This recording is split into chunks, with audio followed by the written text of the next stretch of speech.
Okay, so I gave it a very inspirational title, just to, just a little sexy subtitle. And it's general. I'm just a simple professor, so I'm not going to give you any advices, or just direct advices. I'm just we're not talking general terms, but inspirationally, of course. So this is on the management of the edge of chaos. And the black swans, the new socialism, and the bullfighting.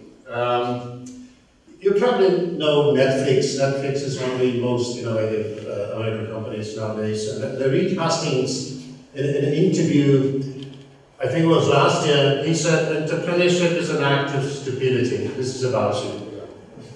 And he said, as an entrepreneur, you have to feel like you can jump out of the airplane because you're confident that you'll catch a bird flying by.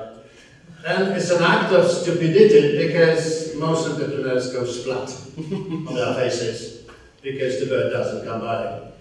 But then a few times it does, he says. So, and it is something that I've been talking about for the last few years, and you also know it probably. In the history of business, there was always so. The best ideas in business were the ones that people in the beginning, they were saying that it was stupid. So he says most entrepreneurial ideas will sound crazy, stupid, or uneconomic, and then they turned out to be right. I always say that when everybody says the idea is right, then it's definitely too late. So, whenever you wake up in the morning, you have a coffee and a croissant, and you come up with an idea, and everybody is saying that it's stupid. I cannot guarantee, but this might be the beginning of your better life. So, just think about it. But if everybody says that this is a good idea, then of course, this is a bullshit. So, so today, the advice that I give to my students today is look at the fine print and tiny announcements.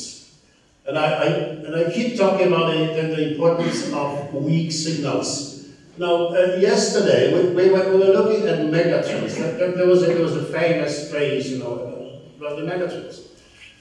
When something becomes a megatrend, this is too late. So today we have to read little things, little announcement in it, the newest technologies, the newest changes in values, newest changes in the lifestyles. Because today, dealing with the complex economic, social, and organizational systems operating on the edge of chaos, you need a specific ability, meaning to pick up subtle changes. Even without knowing quite where to look for them, by looking everywhere at once. If you think about it, every revolution was started by two people going to a lounge bar and drinking beer. There's of course zillions of people going to a bar and drinking beer, and metaphorically, this is what you're going to do. You're going to see that the two that are starting the revolution, the little technology. There's a lot of technologies nowadays, but then the question is, which one will start the revolution? There's a lot of changes in lifestyles and values and whatever, but which one will start the revolution? So in chaotic systems, this is also another frequently told story. The future manifests itself on the edges. These animals, these are my favorite. They should be a symbol of business nowadays. These are the surrogates. You remember surrogates, and a typical lifestyle of a surrogate is that they live in a horse, like hundreds and thousands of animals. And they are playing, doing different things, and looking for food. And then there are a few surrogates standing on a stone or a little hill and looking at the horizon. Why? Not really looking at the center of the picture, but looking at it on the horizon. Because it's on the horizon that something new may come that will destroy your business or destroy your heart or give you some opportunities. So today, as you realize, the most risks come from outside of the center of attention. That's why people are talking so much about, the necessity of thinking outside of the box. Well, because most of the new things are coming from outside of the box. Two phenomena that I found the most important in the new economy. One is that in the new economy, your biggest competitor will probably come from outside of your box. And it's not something you've probably studied, many of you have probably studied management and all these Michael Porter stories. This is not about new competitor coming and playing the same game. It's like we used to have 3 mobile companies in Poland, and there was the 4th one coming and playing the same game. We're talking about new competitor coming and changing the rules of the game somehow. So it's a new technology or a new competitor or something. Look at this symbolic thing. 2 years ago, this is my favorite monthly, you probably know it. It's called Fast Company. 2 years ago, exactly 2 years ago, the November issue was published with 4 different covers. The rest was the same, the content was the same, which whenever you went to the newspaper box, you might have gotten one of these covers. And the story inside said that, you know, these 5 years before, none of those companies thought of the other companies as its competitor. They're operating in absolutely different sectors. And now they are competing. Now there is one sector in which they are competing. These 4 companies are increasingly crossing each other business, all creating mobile devices, all trying to exploit the social groups, and so on and so on. So this is a spectacular example of new competitors coming not only from outside of the sector, but also by the means of sectors joining together, merging together. So it's even more difficult. How dominant companies lose their position? 2/3 of the time they pick their own competitor to worry about. I remember, might have been like 8 years ago or something. I gave a speech to 25 presidents of the 25 largest companies in Poland, and obviously the speech couldn't have taken place in Poland, so they took us to, there was a charter plane, and they took us to Austria, and then there was a bus taking us to 42-star Tyrolean hotel, and there was an alcohol server, of course, the free alcohol on the plane, on the bus. And my speech was right after arrival, so it was one of the most traumatic experiences after this one, of course. And I still remember in the room there was like 100% of the presidents of mobile telephone companies in Poland, meaning 3 at a time. And I got ready. I was pointing out to different presidents, and then I was saying, like, you know, and then I pointed out to them, and I said, at that time there was Skype coming, so I said, what do you think about Skype?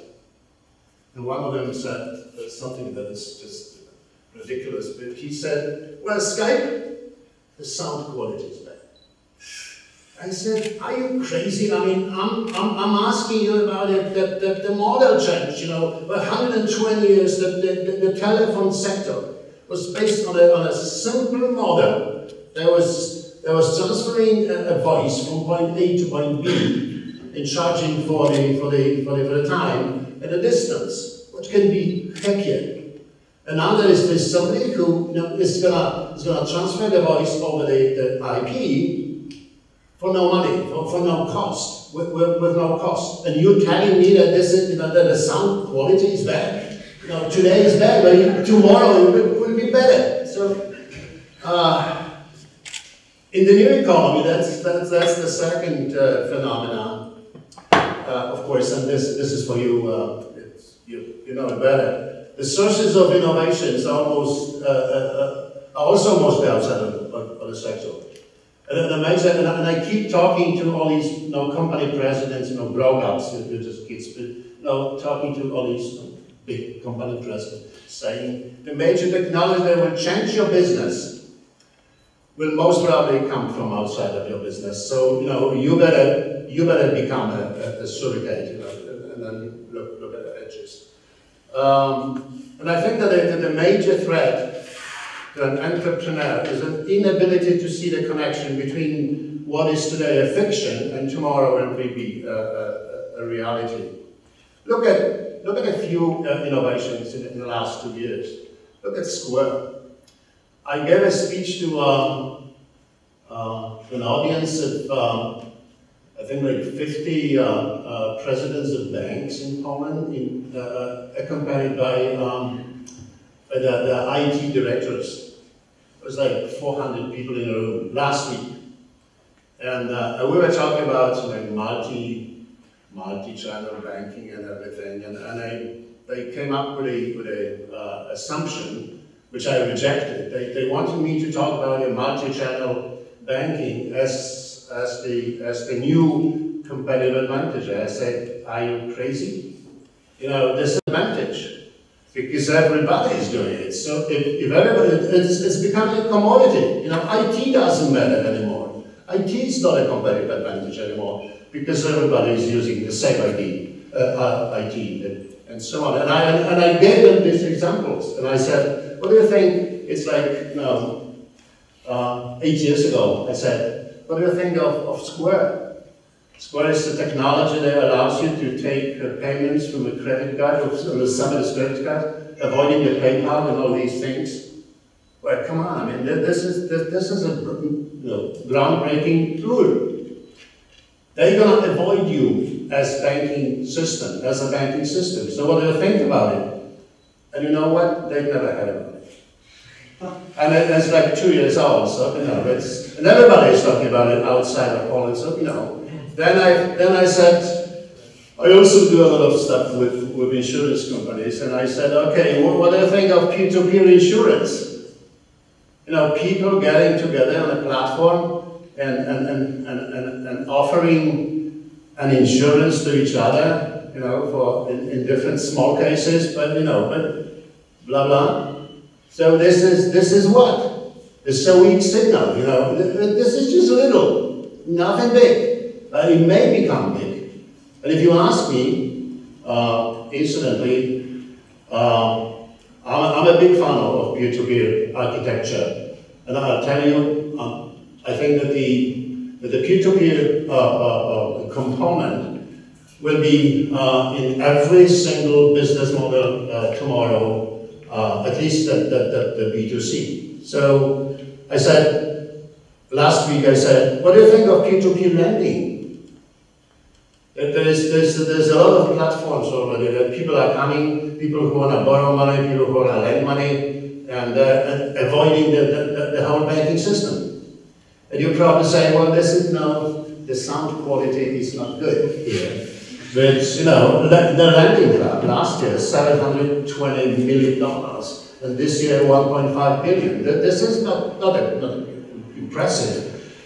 But if you look at this data, you know, 2,000 websites, 2,000 platforms created in the last 5 years in China of peer-to-peer lending. You know, just another. You know, this is sick. I gave a speech to 42 people from Ministry of Finance. Should I say that? I mean, because this is such a miserable place. The Minister of Finance in Poland, 2 weeks ago.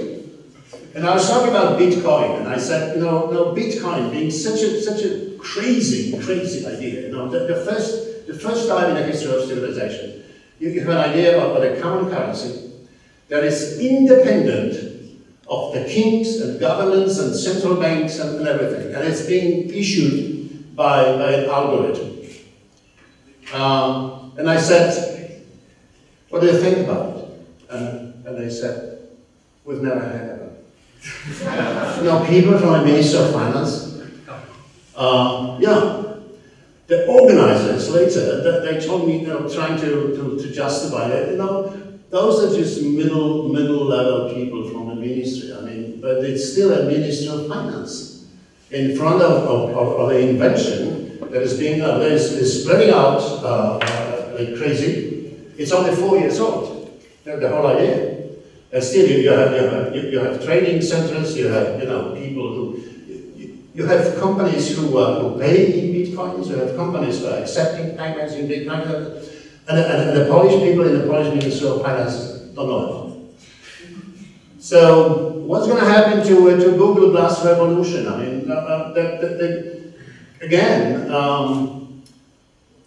most of the people talking about Google Plus are talking about all these gimmicks, that, all these applications, nice and sexy applications.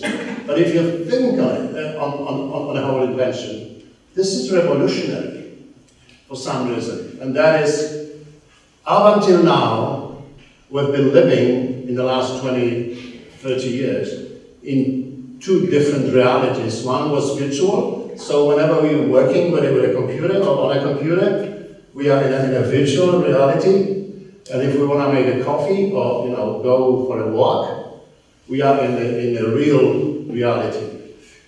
And for the first time, this kind of invention, and Apple is working on one too, allows you to stay at the same time in virtual and real world. So lots of applications that will connect these two worlds will be revolutionary. And I say, okay, I keep saying to all these companies that I'm talking to, I say, think of it. I mean, to what extent this will change your relation to a client, or it will change your relation of a client to you, right? What the whole thing. So, what I'm trying to tell you is that there's a growing importance of pattern recognition in business. How many of you are picking mushrooms? Not too many. Oh, not okay. Probably mostly from Poland. Well, so you probably know that there is nothing worse in picking mushrooms than a concentration.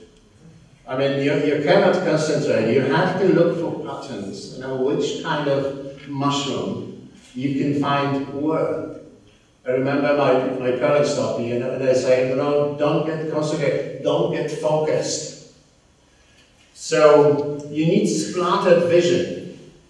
You need to look everywhere to look for patterns, and then once you know the patterns, then you can find a mushroom. I want to tell you take a seat comfortably. I need like 2 minutes to tell you about my favorite concept that I found a year ago. And this is called the managerial Umwelt, meaning Umwelt in German is sort of natural environment. It was invented by a biologist 100 years ago. I don't even know how to pronounce his name, Jacob von whatever. And he came up with an interesting observation that it looks simple after you've had it. He says, okay, let's do some introduction. Suppose you have an ecosystem. An ecosystem is a tremendously complicated system. You have hundreds of kinds of trees and grass and little worms and flies and butterflies and big animals and small animals and a stream of water and sunrise and sunsets and everything. So, and he says, different animals in the same complicated, complex ecosystem picks up and see them using only a few signals that they consider important. So it's like, remember this is it. This is the most hated animal on the planet. This is called tick, nasty. It's able to survive like close to death for 15 years. And then with only like 4 or 5 brain cells working, operating, and looking for 2 signals only. One is the sudden changes in temperature, meaning that the dinner is coming, like 36.6 is coming. And then, of course, the odor of butyric acid. This is it. I mean, is the tick going bananas about the beauty of the sunrise? No, because he sees the whole complicated ecosystem. why am I telling you this story? Well, because it gives us two or three fundamental observations. One is that a small part of the world, that an animal, human being included, is able to detect is its umwelt. That's it. Out of this crazy complexity of the world, we only see certain things because we have decided that these are the important things in the environment. So, remember the Truman Show movie? This was it. He was living in a world that was totally, absolutely constructed around him, and he wouldn't see it. So the next observation that is a consequence is that we accept our umwelt, and then in most cases stop there. So we don't see it. So, but this way, a great amount of the world goes undetected in our life and business. Why am I telling you this silly story? Well, because it's so visible in business nowadays. The history of business, as you specifically the last 20 years, is full of spectacular examples of companies that missed important trends. And I picked up the companies that are still, mostly, that are still strong, with a lot of cash, thousands of people responsible for, scanning the environment, and still they blow it up for some. Well, look at, starting, the Polaroid, of course. This is so miserable that I wouldn't even talk about it. But, why was it so that the Kodak, there was for 3 generations what was dominating the photography business? It wasn't the one who invented, or who was the leader, who has become the leader of the digital photography. Although this was the company that had all the possible skills and resources to do it. Why was it so that the Barnes & Noble, do you know Barnes & Noble company? Wow, that was for 30 years. This was the largest retail bookseller on the planet. Why wasn't the Barnes & Noble that invented Amazon.com? And I tell you why. Because I know it. I read the interview with the founder and the president of Barnes & Noble a few years ago. And he said there was a little story that he said, well, I've been developing the company for 30 years, and I've been, an assumption. I've been developing my brilliant strategy, and then getting up in the morning, having my coffee and my croissant, and going to work to realize the next piece of my brilliant strategy. So on certain day, he says, we were sitting with my wise and beautiful wife, Mary, at breakfast, and I was reading a newspaper. Remember what I said, little announcements. And he said, well, there was a little something, and he said, Mary, look at these stupid people. Because there was the announcement that they started a company, talking about Amazon, of course, selling the books on the internet. And he said, wow, boy, we were laughing. Well, because my wife's wife, Mary, everybody on the planet knows that we buy books in the bookstore. Because this is a ritual. We go to the bookstore, we pass by the shelves, we look into the inside of the books and the content, and we look at the pictures, try to visualize how this book would fit our fireplace. And then we go to the cashier office, we have it wrapped, and we go back home and say, honey, I brought you a present. So this is a social something, a ritual. So he said, so we were laughing for a second, and then we went back to work, meaning to realize our brilliant strategies. Then there was a time passage, like 2 years, and he said, for some reason he stressed that he was sitting with the same wife, married. I don't know. You know, all these capitalists are decadent, so, but he was different, apparently. And then he was reading a newspaper, and he said, "Mary, we are dead." Because there was a little, again, a tiny announcement saying that Amazon.com, in the second year of its operation, sold books for $2 billion. On the other hand, everybody knows that we buy books in the bookstores. And he said something, as he was trying to convince himself, not just the journalist, he said, "You know, I'm not stupid.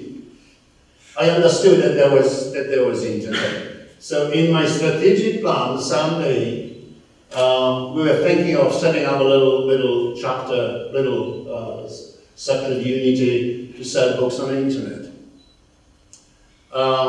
Remember that the famous book by the greatest futurist on the planet in the 20th century? I mean, he's still alive, so probably also 20th century. Erwin Toffler. His first book was called The Future Shock. Oh, Jesus. Never buy that. And this was, nobody remembers the book, but everybody remembers the phrase, the future shock. And I still remember the definition of the future shock. The future shock is a blinding disorientation caused by the premature arrival of the future. You know, what a wonderful message. So, you know, he was ready for the future, you know, but maybe someday. But then he gets up in the morning, has his coffee and a croissant, and all of a sudden the future is here. It was to be in 2 weeks' time. And if it was here in 2 weeks' time, I would be ready. So, okay. Hate it. Okay. Let's look at, if I came to you half a year ago and said, you know, Nokia will no longer be a mobile telephone company, what would you have said? That I'm crazy, you know? No, Nokia not producing mobile phones. At a certain point, Nokia was 180,000 employees. And I can assure that out of these 180,000, there was probably 20,000 well-paid idiots who were, you know, surrogates, you know, trying to look at an environment. But Nokia defined itself as a mobile telephone company, so it couldn't notice the smartphones for some reason. No, because smartphone is not a mobile phone. Smartphone is a PC computer with a phone ability. So this is sick. Look at Intel. Intel probably that's another tick case. Intel defined itself as the manufacturer of the PC chips, right?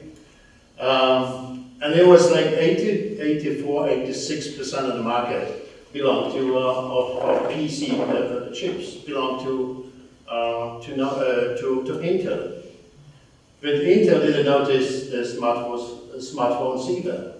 And you know what happened last year? Last year, the share of the market for the new PCs. I mean, if you ask me, I would probably say that the PC is gone. In 10 years, the PC is gone, and it will be replaced by something else, something like maybe a smartphone, maybe another tablet or something connected to Google Glasses. But they just didn't notice. And the last year, the largest manufacturer of PC chips, with 84% of the market for PC chip, had a 0.2% market for smartphones chips. And a Qualcomm, a company that 5 years ago didn't even exist, was 45%. So, you know, again, this is something that is absolutely spectacular. I mean, how this can happen? But this is Umwelt. Once you define your Umwelt, once you acquire this tunnel perception, you know, all you can see is the light at the end of the tunnel. So Now, companies are like people.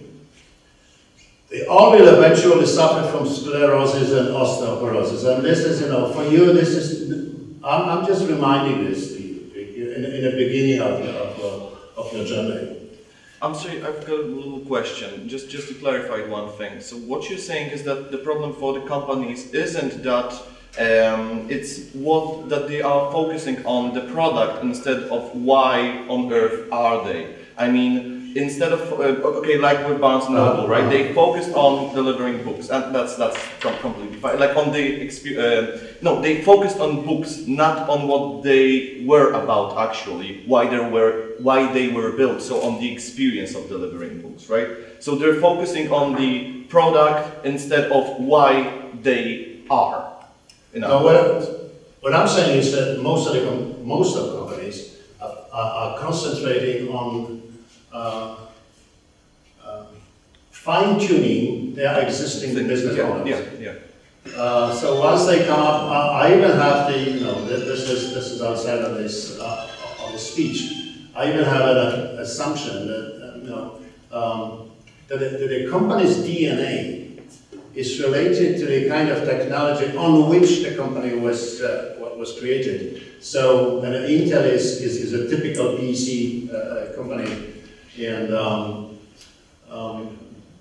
look, using some other examples to support what I'm saying. Look at Google. Google with its incredible amount of money of cash is trying to go into social. Look at Google Plus.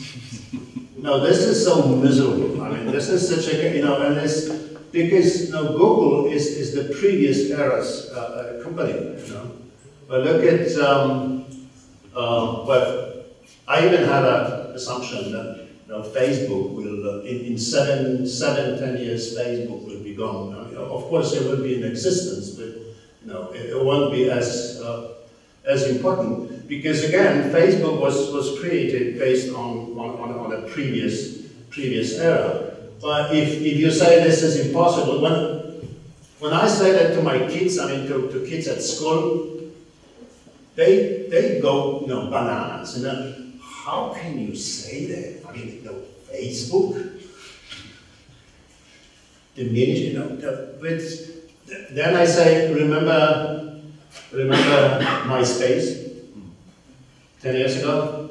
If I came to then kids and say, okay, with my brilliant brain, I'm predicting that MySpace will be gone in 5 years, you would have said you're crazy. So coming back, this is probably sort of inevitable. Once you base your DNA on a certain technology, then you have problems with it. Well, look at Microsoft, for example. Microsoft is also trying to develop the social.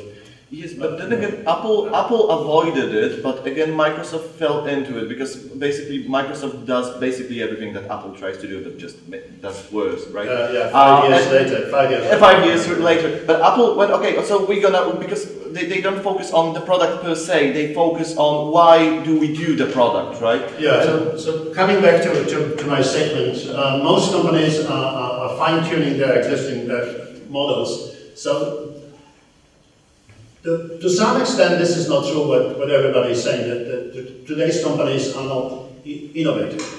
They are innovating like crazy all the time, like changing the structure, the process, the product, or whatever.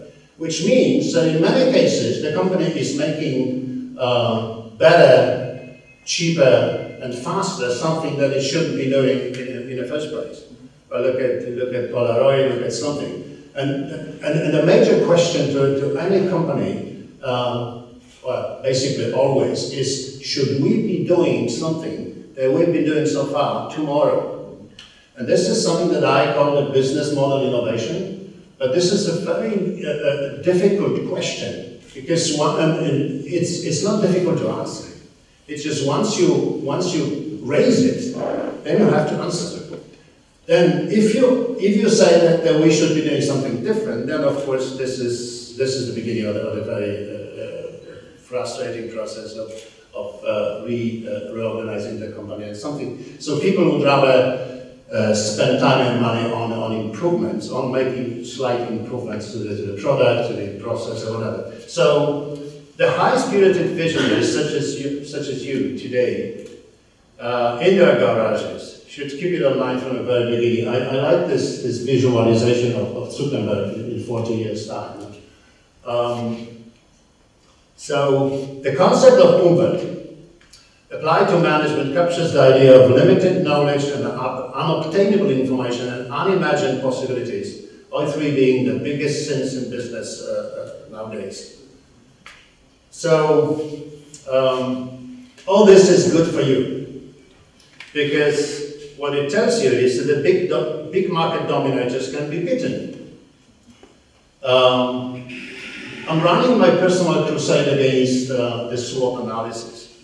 I mean, I tell you, never, I'm begging you, never use SWOT analysis in your business.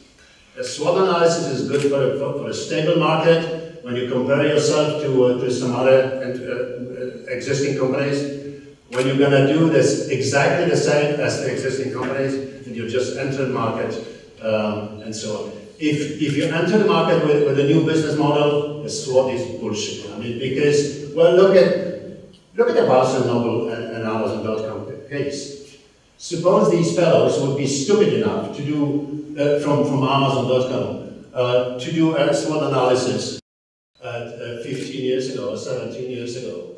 They would have come up with, they would say, come on, I mean, no, there's this Barnes & Noble, we should do it, because he's much better. So never use SWOT.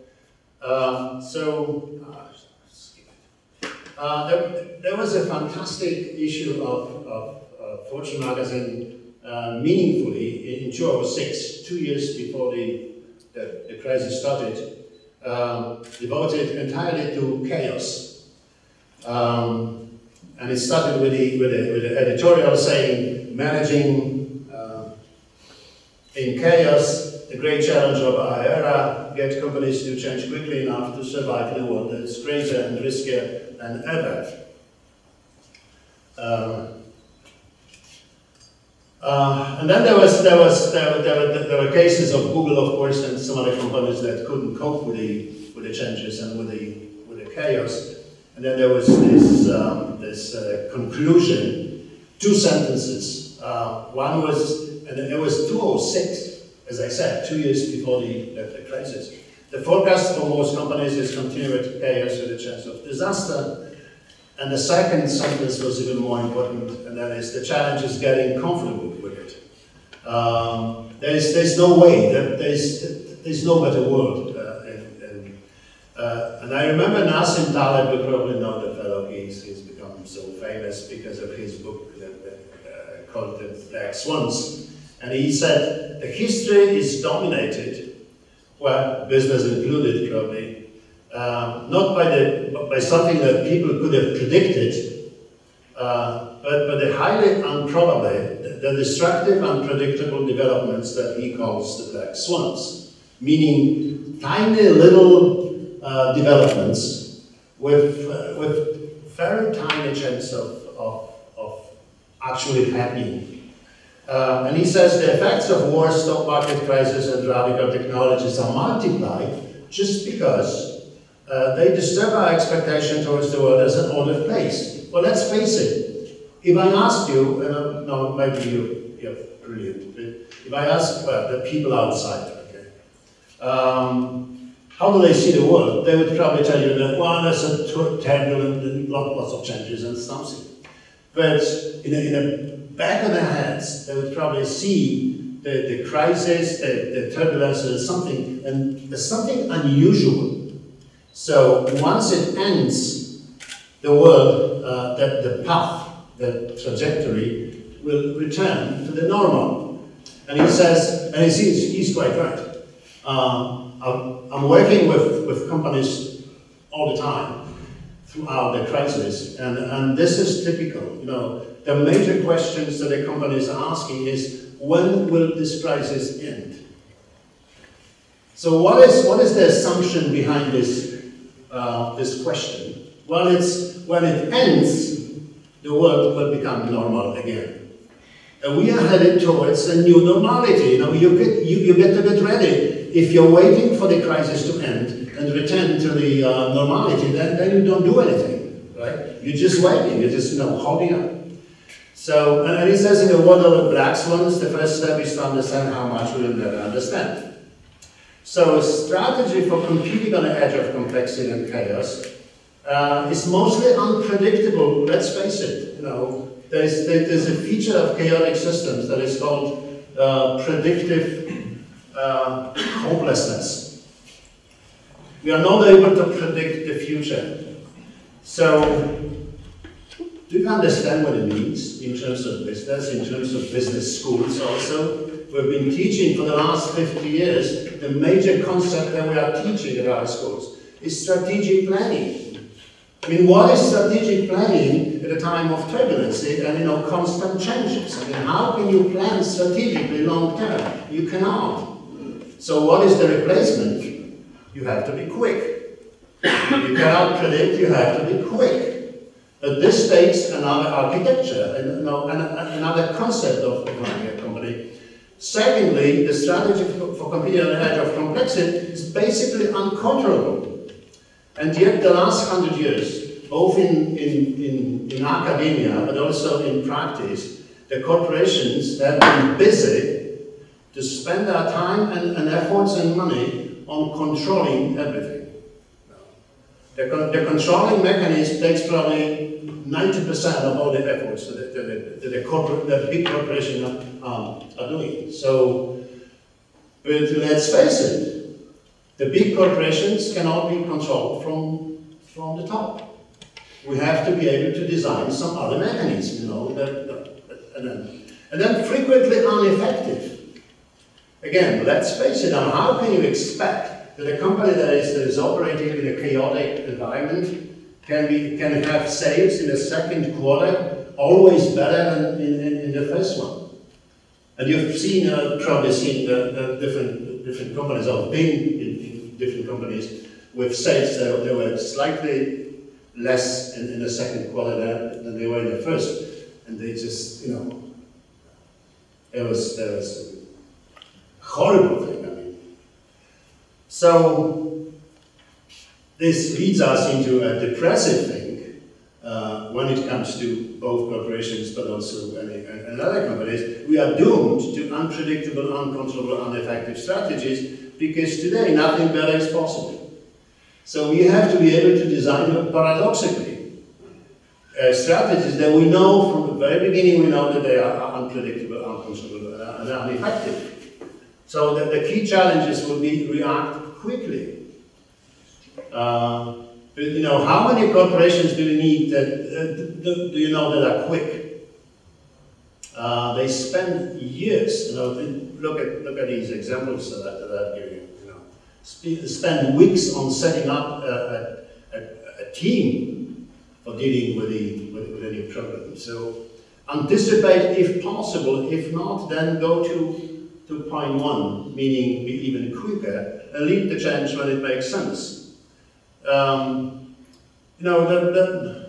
There's one feature of business that I find suicidal, and that is homogeneity. The problem is that everybody, except maybe you, is going to business schools, and then after leaving the business school, he or she goes to the corporation and designs the corporation the way they were taught. But the problem is that everybody is studying business and management and using the same two books. There are, of course, many other books, but they are the same as the first books. So people and companies are using the same IT, the same concept, the same blue ocean strategy. Now, what kind of competitive advantage the blue ocean strategy gives you if everybody on the planet is using the blue ocean strategy? This is sick. So companies have defined so much best practice, and that's another concept that I'm running my personal crusade against. Best practice. Have defined so much best practice that they are now more or less identical. the funky business little wonderful book says the surplus society has a surplus of similar companies employing similar people with similar educational backgrounds, coming up with blah, blah, blah, similar quality. Then how can you compete with this, you know, in a copycat economy, this I keep telling all these companies that I'm talking to, in a copycat economy, the only competitive advantage is the one that cannot be copied. At least, so each company should ask itself the question, do we have advantages that cannot be copied? Right? Because I think all these things that we are doing to improve our competitiveness are not actually doing it. Some time ago, I came across of a wonderful story, a wonderful metaphor, and this is about coherencia. Coherencia in bullfighting. This is in bullfighting. Supposedly, and it's such a beautiful story. It tells you that when the bull runs into the arena, he quite quickly finds, you know, arena is nothing. There's nothing in it. It's just an empty space. Yet each bull will find another spot on the arena and treats it as being safer for some. And this is coherencia. This is home, right? You know, something. So whenever the bull is threatened, you know, to the extent, the high extent, he returns to that place.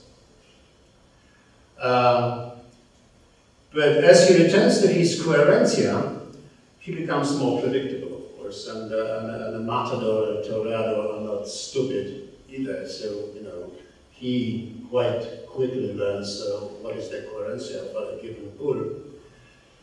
And kills the bull, because instead of trying something new, the bull returns to what is familiar, his comfort zone. And I think excessive relying on best practices, benchmarking, rigid procedures, creates false, dangerous mental coherences in people and organizations. That's one of the major sins of grown-up companies. They say, don't worry, everything is under control. We have every imaginable regulation. Everything is standardized. Well, to me, and this I don't have to tell you, defining what is perfect is usually at the beginning or the end of being perfect. So, and yet the companies are putting enormous time and effort and money into becoming perfect companies. My personal guru, Kevin Kelly, once said that wealth in this new regime flows directly from innovation, not optimization. That is, wealth is not gained by perfecting the known, but by imperfectly seizing the unknown. Look at this, I mean, this is so brilliant. Imperfectly seizing the unknown. This is your business. This is the entrepreneurial business. I cannot think of a better definition for entrepreneurship. Imperfectly seizing the unknown, because whenever you jump on a chance, it's imperfect. You know nothing about it, right? But yet, if you're having the entrepreneurial spirit, this is what you do. If you're in a corporation, this is what you don't do. That brings us, well, because entrepreneurship is all about embracing imperfection. You know, chaos rewards bravery. That brings us to my favorite chance paradox. This is lovely. You know, the chance is the biggest when you are the one who sees it first, right? But this is also the moment that you knew nothing about the chance. Well, in most cases, not too much. If this is actually a chance, I mean, will it sell? How much would people, how can I get the money, the funding and everything? And you know what is the paradox? The chances are vanishing with growing understanding. So we spend time trying to understand the chance, but this kills the chance, right? Because other companies, other people would get to know about it. So no, that's a tasty paradox. You know, chances are vanishing with growing the same. Big companies tend to catch chances too late because they are reluctant to take risks in vague situations. Small, nimble entrepreneurial companies are braver. That brings us to another edge to be watched. I'm crazy about open source.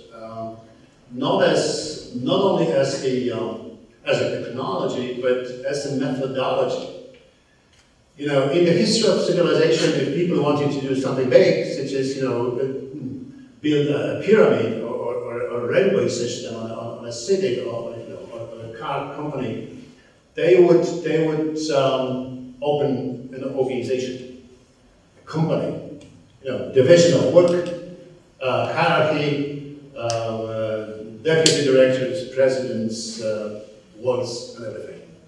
The open source is the new management model, right? Look at the principles of open source: common goal, common effort, common sharing of results. Does it remind you of something? If not, ask your parents. Well, but if you think about it, we are witnessing an arrival of the new socialism. I mean, it's here actually. The new socialism. Let's be honest.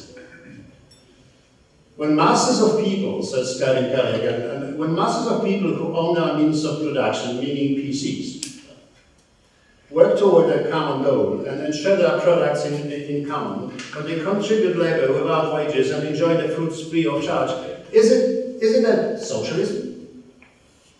But of course, this is not our grandfather's socialism. Instead of gathering collective farms, we gather on Facebook. Right? Instead of state companies, we have desktop companies. Instead of sharing tractors and hammers and shovels, we share applications. But this is a second phase of socialism, and an optimistic principle of this kind of system, which I call a hierarchy, meaning peer-to-peer and information symmetry and something, is paradoxical in terms of yesterday, what we knew yesterday in management. The more freedom in self-organization, the more order. So the peer-to-peer system are creating order by themselves. They don't need hierarchy. They don't need company presidents. This is a bad message to some of my clients, but you know. So we are getting order for free, right? That of course produced crowdsourcing and open innovation in companies. Open innovation is becoming such a big issue now. Are you familiar with the Innocentive platform? This is crazy, you know, like 100,000 people from around the world are cooperating with the platform, and then there are companies coming to the platform and announcing their problems, their questions to be answered. You know, in many cases, very complicated, but you know, sophisticated. So people in laboratories, usually university laboratories, would solve these problems. And of course, this is not a full socialist because they are getting paid. But look at the scope. Look at this one. ILS biomarker for $1 million. Look how many teams have been created all over the planet. 930 teams. But then look at the possibility of creating new science, new innovations out of these. You know, people are working on ALS biomarkers, like 930 teams. In the process, they would probably come up with lots of different inventions. And in this case, you say, okay, this is 1 million, so this is not a socialism. But look at the second one.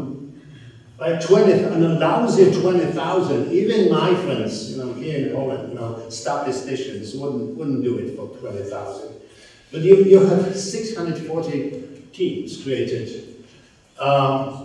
So the last few years I've been getting so much excited about the open innovation as something, until I came to another issue, and that is just blow my mind. And you probably know about it. That's the whole do-it-yourself powered second industrial revolution. Yet another newer edges. The last year, don't say that outside of the room, because I want to make a confession to you. The last year, I've been watching teenagers on the internet.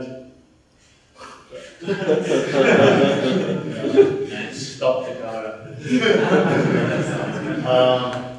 And it blows my mind. Always in a history, there were some smart kids all over the planet. They would be working in their garages and different places like 100 years ago, and also in the last. But today, they are getting the peer-to-peer mechanism and the information symmetry, and they are connecting. Listen, this is beyond imagination. There is now hundreds and thousands of innovative platforms for kids who are doing experiments, who are cracking DNA in their garages. When I was a teenager, I was doing just silly, lousy little experiments with my little chemist, box. They are cracking DNA. They are doing biological research that 5 years ago they would have been the high-level university researchers. They are discussing, they are helping each other, and of course because this is just last year, last year, 15 years old Jack Andraka patented a pancreatic cancer sensor that is twice quicker than the official sensors. And it's, I don't remember, 100 times cheaper. 15 years old kid. Last year, 2 fellows, 4 fellows, maybe 2, on Planet Hunters platform that is collecting 200,000 kids all over the planet, hunting for planets. Discovered a single planet the first time. It wasn't NASA, it was them, like 15 years old fellows discovered a planet with 4 suns. So watch them closely. This is, and because this is a market economy, so all of it, immediately there was the whole sector, economic sector, helping these kids to do their research.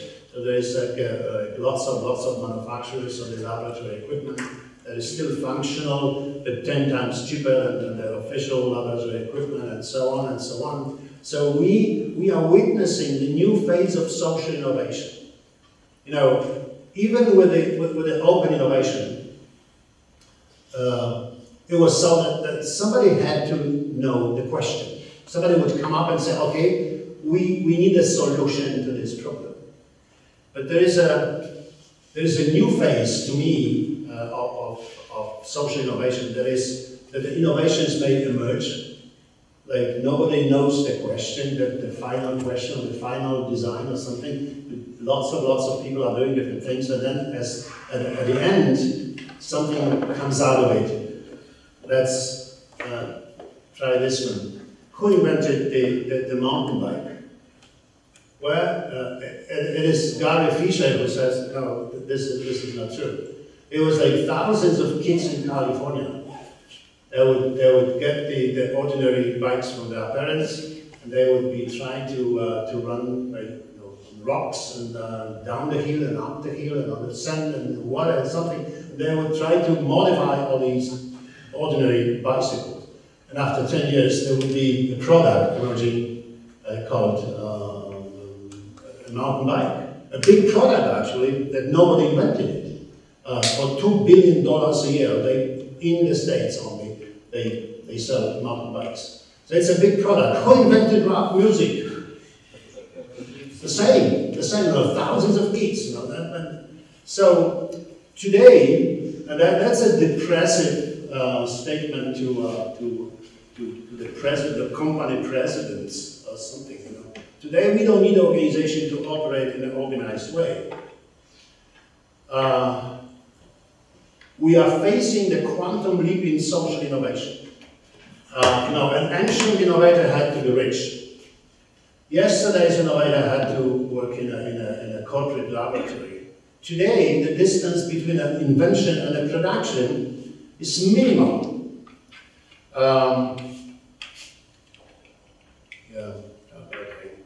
You know, in the beginning of the computer revolution, specifically the last 20 years, the web has liberated bits, 0 ones, and it transformed publishing industry, movie industry, media, whatever. Then it comes to the point that it's also changing the atoms, as Chris Anderson starting to liberate atoms. Look at all these, as I said, the market economy created a help system for all these kids developing research and, you know, CAD/CAM software, of course, open source, so it's easy. 3D scanning, 3D printing, laser cutting, again, 10 times cheaper than the official laser cutter. Personal CNC, computer numerical control machines, the growing market for laboratory do-it-yourself equipment for in your spare time, which you probably don't have, specifically for the next week, I understand. Go to the website called Do It Yourself, Buy It. Your brain will boil. You will see that the level of discussion that these kids are having, you know, the kind of experiments that they are running, crazy. Well, 3D scanning, 3D printers, that's probably one of the most powerful inventions nowadays. What can you make with a laser? In your spare time, are you familiar with the Arduino? Yeah, that's crazy. Have you seen the YouTube presentation by this Italian guy? Well, go to YouTube and type in Arduino. And the first video that will come up, will pop up, would be this Italian fellow talking about the Arduino concept. It's crazy. Go to Adafruit. Is one of the many internet stores now that supplies all these kits with laboratory equipment. There are thousands of different instruments for kids. So the emergent technology will be a great source of technological progress. These are the new edges. You have to learn how to trace them and use. You have to be watching teenagers on the internet too. You know, today predicting the future becomes useless. This is what I said a few seconds ago.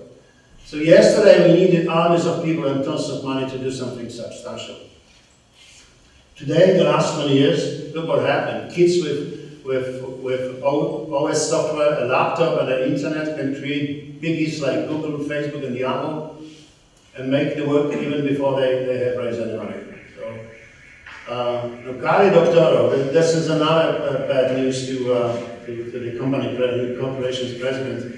He says, in his famous book, Makers, he says, the days of companies with names like General Electric, General Mills, and General Motors are over. And of course, this is an overstatement. But this is a metaphor. You know, he says the money on the table is like krill, an ocean krill. You're the ocean krill. 1 billion little entrepreneurial opportunities that can be discovered and exploited by smart, creative people. There comes the epilogue, number 1. There's 3 epilogues, so get ready. So I'm close to it. You know, one of the major themes that I've been busy thinking about in the last few years is something that is in the core of your life today, as I understand. Meaning,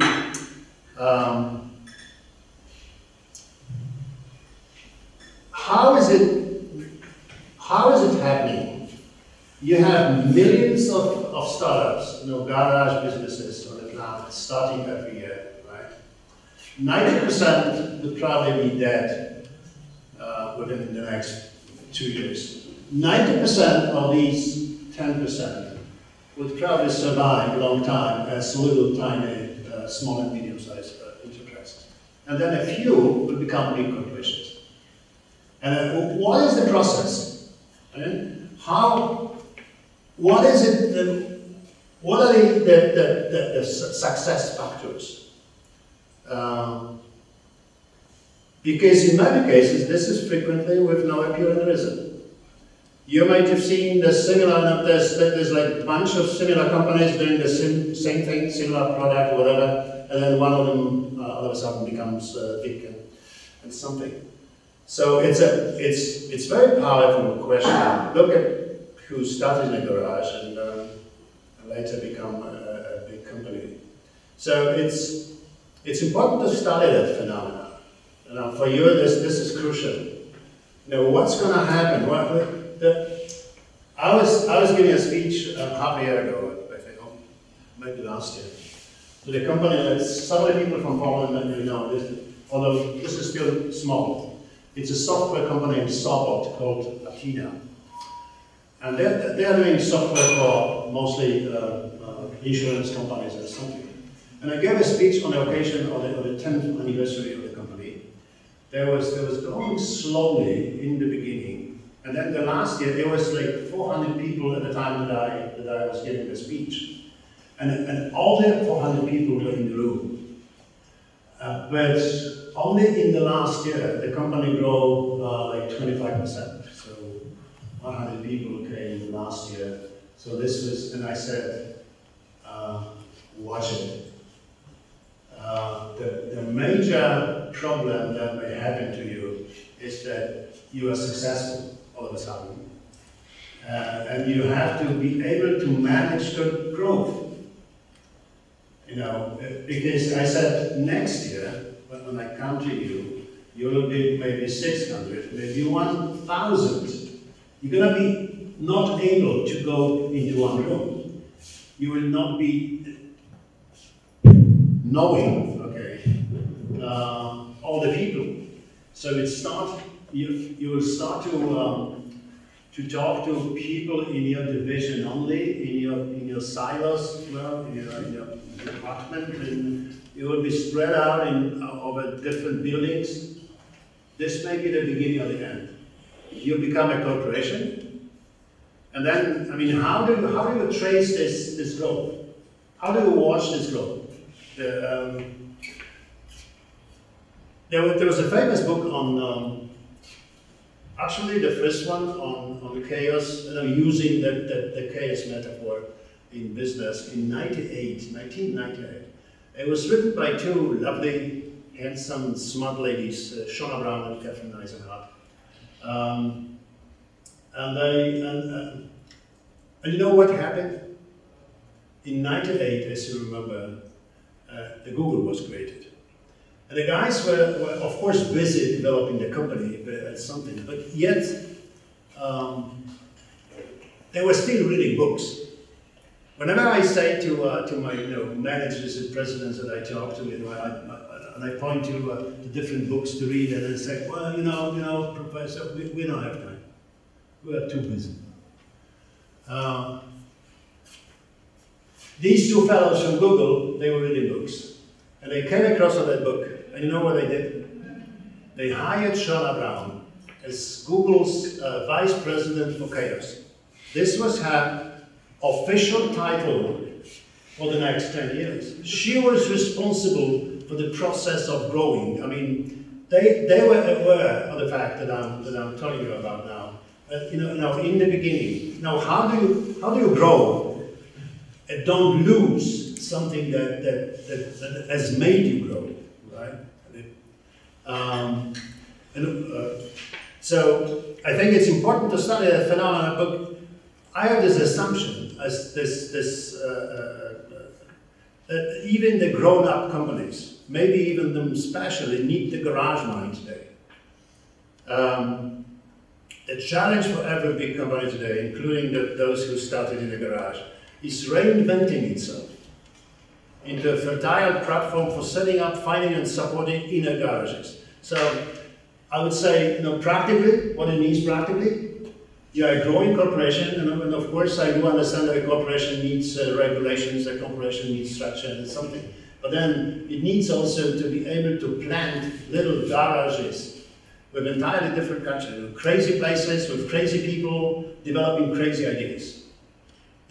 So far, in a grown-up corporation, there is no space for crazy people. Right? There's no space for crazy ideas. Well, look at, I mean, in a Google's headquarters, there's like 15 or 20 free restaurants of different sorts, Russian, Greek, and something. Do you think this is the achievement of the trade unions in Google? No, Google knows that innovation comes from communication. So people would go to the free restaurant, they would just stuff themselves for a second, then they would talk about cars and trips and women and men and and then they would talk about what they're doing. And all of a sudden, in certain cases, the dots might be connected. This is it. This is a very. I just gave a speech 2 days ago on the importance of happy accidents. Happy accidents meaning the serendipity, as they call it. So this is it. This is an exercise in happy accidents. You're just people colliding. You create a structure of a company in which people may collide, not just working in an accounting office and then designing and then if you're in Google, you can have a bright idea that is disconnected or not connected to what you're doing. You may go to your boss, and he may or she may grant you 1 day a week to develop the idea that has nothing to do with your work. So company actually pays for 20% of your time for nothing. I mean, for developing an idea that is not within your scope of responsibilities. What is the IBM? IBM for many years was fighting open source. It lost, of course, but it learned something.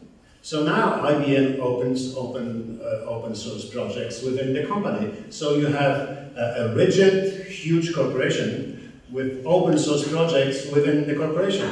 What is Procter & Gamble Open Innovation Project? Well, and so on and so on. These are the kind of garages that I can envision.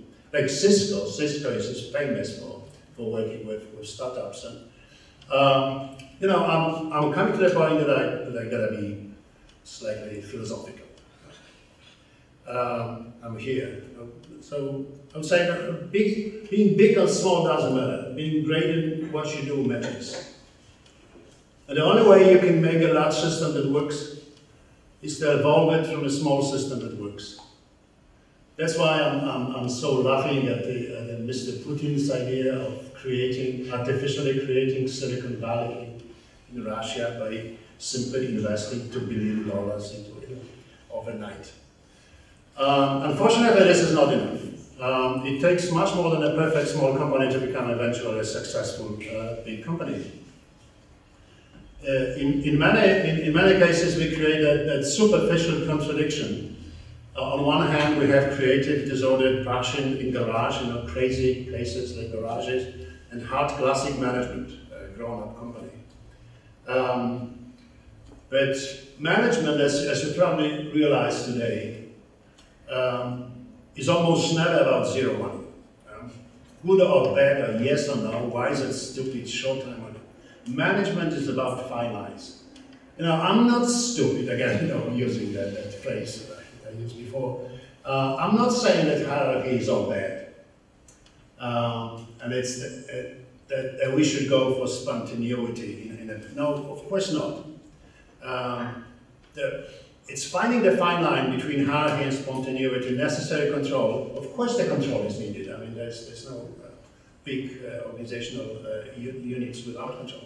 And tendency for experimentation, benefits of standardization and leaving a space for crazy people, deviants, and closed and open innovation, useful employee integration and protecting their creative unadjustment. I'm running another personal campaign against the whole issue of employee integration. That's sick. I mean, I was just taking part in a panel with human resource managers from big companies. They were so proud. They were saying the major purpose of our job is to find people that we could hire that would fit our organizational culture. And I said, "Are you crazy? This is the beginning of the end. So you're gonna employ clones to add clones in a company? You know, what do you expect?" So, but the problem is that most companies clearly have problem with it. So either they go into hierarchy, control, and closed system and integration, or they become spontaneous and open in something. Tomorrow, and this is for your future, only the hybrid companies will survive, able to combine the two seemingly contradictory organizational formulas, corporate rigor and garage rigor. I'm very proud of that statement. And then startups are the natural evolutionary answer to this environment of business. The advent of business chaos is the main reason why you should work for startups.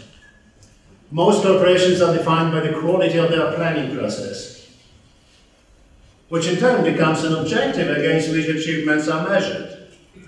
So corporate dinosaurs faced with change stumble and fall, and look at the examples that I've given you. One of the things that makes a great company today is realizing that somewhere on the planet Earth, in some lousy garage, there's a kid like you who wants to do it better. And in many cases, he will succeed or she will succeed. And also, I keep saying to my listeners and company people, never underestimate the power of the garage mind. There's a story, and that's probably almost the last story. I need like 5 minutes more. There's a story of Steve Ballmer of Microsoft, who got mad in 2005 when Google started to hire its experts on operation systems. And there's a story that the next expert came to Steve Ballmer and said, I'm going to leave. And Ballmer said, don't tell me you're going to go to Google. And he said, well, in some sense, however, yes. So Steve Ballmer exploded, according to the story, and he said, Google is not a real company, it's a house of cards. And he continued, and I'm not even trying to read it aloud. Nice, huh? I'm going to fucking kill Google. And that was in 2005. 8 years later, Google is even better than it was at that time. And Microsoft is, so, Mikhail, whatever, that's another name. Was writing, he was talking about the famous concept of flow. He said that the key conditions under which flow in an organization and in people is achieved. The activity has to be inherently rewarding, with ambitious but attainable and measurable goals. One has to have a sense of personal control, and feedback has to be direct and immediate. None of these comes in a big company.